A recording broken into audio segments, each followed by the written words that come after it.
paio di giorni dopo trovo scritto nel bagno della biblioteca: fuori i froci comunisti dal Politecnico. Allora lì ho detto, allora sto cambiando il mondo. Ho detto. Caspita. Pronto? La prima volta.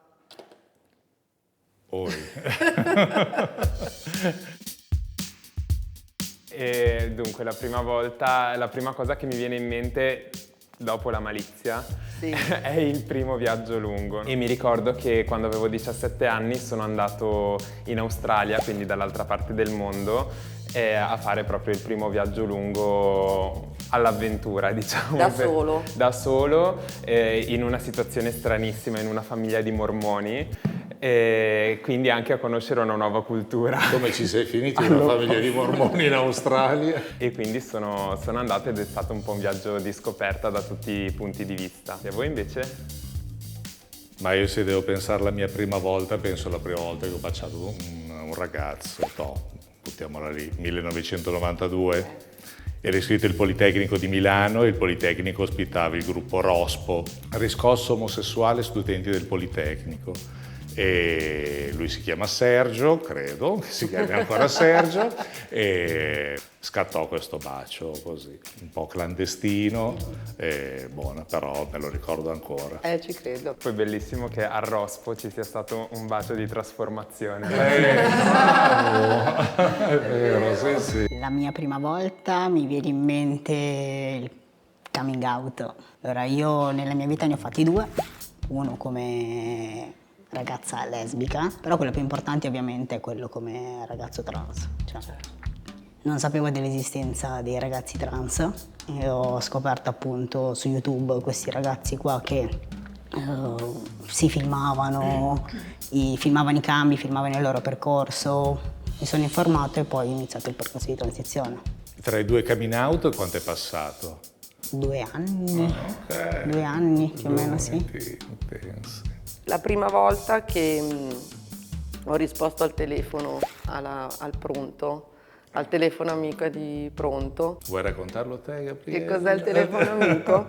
Allora, è un servizio del CIG e chiunque può telefonare. Trova un operatore che risponde, un volontario che ha fatto un percorso, perché per poter rispondere al telefono, al telefono amico deve aver fatto un corso che viene organizzato ogni 2 anni dal CIG, un corso molto serio, molto denso di contenuti, ma la prima volta che ho risposto io da sola, Che ti è toccato proprio a te? ero agitata sicuramente, però poi nel momento in cui ho risposto al telefono mi sono subito sentita tranquilla ed è stato da subito una bellissima esperienza. Nell'ultimo periodo della mia vita è una prima volta importante. Pronto? Ok, grazie. La prima volta che hai incontrato il CIG. Parto io che forse Tu sono... sei più Perché storico. altrimenti potrei dimenticarmene tra un po'. Allora, appunto, facevo parte del collettivo Rospo e arrivò la notizia che il CIG di Milano stava organizzando un corso per operatori del telefono amico. Ah, già Quindi allora. sono stato un tuo antesignano. Già allora il CIG non era visto molto bene perché era visto come una struttura molto istituzionalizzata, noi eravamo giovani, eravamo così più rivoluzionari, eccetera, però il servizio ci sembrava importante. Ripeto l'anno 1993, eravamo nel pieno dell'emergenza AIDS Certo. e quindi era Caspita. telefono amico, linee AIDS. E la gran parte delle telefonate che ricevevamo era appunto persone che chiedevano informazioni su HIV e AIDS. Nel 2013 mi viene diagnosticato il virus dell'HIV. Ok. Ed è stato sicuramente una seconda ripartenza. In qualche modo è andata bene così, perché appunto avevo già tutti i riferimenti, sapevo esattamente cosa mi aspettava, dove rivolgermi, eccetera. Adesso non voglio banalizzarla, non è stata una sciocchezza, certo. anche perché poi non è tanto un problema per te, perché impari prestissimo a gestirtela e rimane il problema per gli altri. E quindi, come dire, nel momento in cui ti relazioni con gli altri, incontri una persona nuova, inizia e sai che prima o poi ci sarà quel passaggio lì Certo. in cui tu appunto devi fare il tuo coming out sierologico. Come avevo già imparato a fare in tanti anni di CIG, ho detto adesso la rendo completamente pubblica e così infatti è stata l'opportunità. Poi abbiamo riorganizzato la sezione salute che era dormiente da tanti anni, abbiamo iniziato a fare appunto i test nei locali, in piazza, durante il Pride, si è raccolto attorno un grosso gruppo di persone, di volontari. La prima volta che un mio amico mi ha detto di essere sieropositivo, dentro di me, reazione esterna, ok, perché giustamente, cioè nel senso, sappiamo la teoria, no? Certo, Noi, magari certo. parte della comunità che siamo stati esposti alla tematica, però effettivamente l'impatto di vedere una persona che sta bene, che te lo dice in faccia così tranquillamente, crea una nuova pietra miliare per parlarne con ancora più tranquillità, nel senso che vedi che è vero che la vita non finisce, anzi, quindi forse è quasi un'opportunità sulle nuove generazioni di poter controllare una narrazione positiva, inteso come non allarmista, ecco. Sì, no. Oggi addirittura io faccio un'iniezione una volta ogni 2 mesi e poi per 2 mesi posso dimenticarmi completamente. Vivo con un compagno, siamo una coppia sierodiscordante, non c'è bisogno che usiamo preservativi o protezioni nei rapporti sessuali perché lui è tranquillo come me, il mio virus non è trasmissibile, quindi ecco. Pronto? Ok, va bene. La prima volta che ho pensato di poter cambiare le cose. Se una persona non sta bene, non si sente bene, non può cambiare nulla.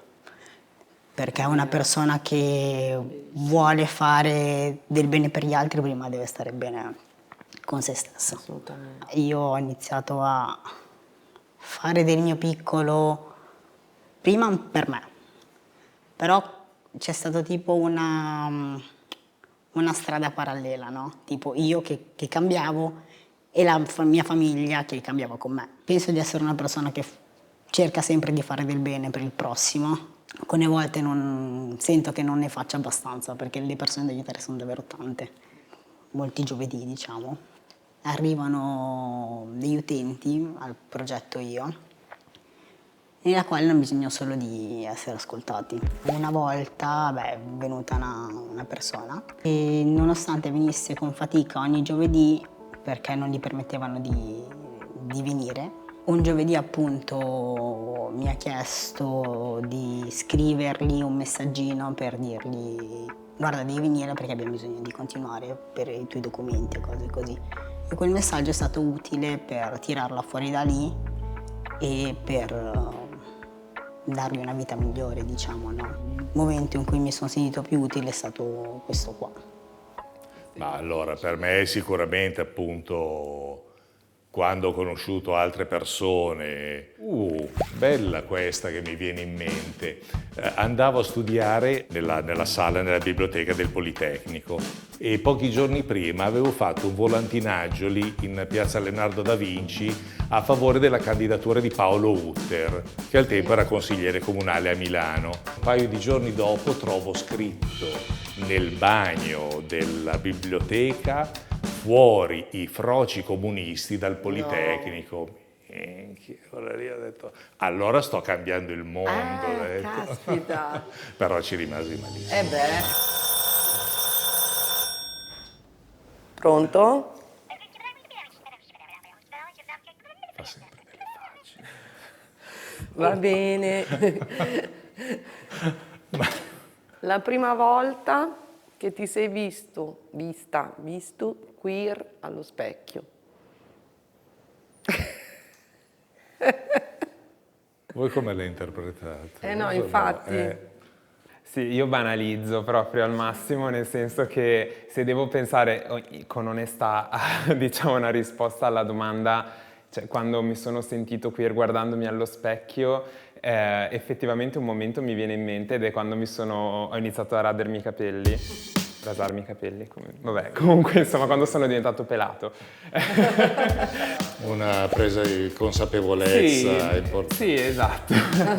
E poi anche perché appunto non era ancora il momento in cui dici l'hai fatto perché non hai altra scelta. È stato un momento in cui guardandomi ho iniziato a sentirmi queer e anche a sperimentare poi altro nel pormi, diciamo, anche in mezzo a persone che non sono parte della comunità senza farmi tutta una serie di problemi su cosa pensassero le altre persone che prima invece mi facevo. Allora, io sono una persona eterosessuale, quindi però mi sento assolutamente parte integrante della comunità in quanto ho un figlio gay cioè, non è stato solo quello il motivo per cui ho voluto far parte del CIG, però in parte mi ha dato il là, diciamo.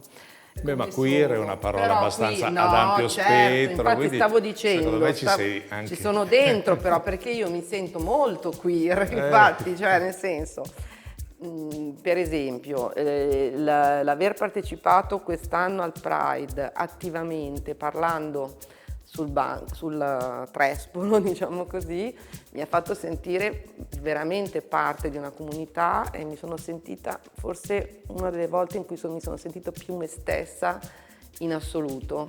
Io mi sono sentita veramente contenta di farlo, di metterci la faccia. Tra l'altro mio figlio, siccome poi mi hanno fatto le foto e sono uscite sui siti eccetera, mio figlio che non vive in Italia, era felicissimo perché ho detto Madonna, questo qua mi ha detto, questo mi ha fatto piacere, che tanti suoi amici gli hanno detto come sei fortunato tu che hai una mamma che però ci mette la faccia. Ecco, chiamalo poco, guarda che non è scontato. E questo, ma non perché io chissà cosa mi sento, ma perché mi fa stare bene. Per quello che ti dico, mi sento queer perché a me mi fa stare bene stare al CIG, stare con le persone della comunità, mi sento me stessa. Grazie. È vero.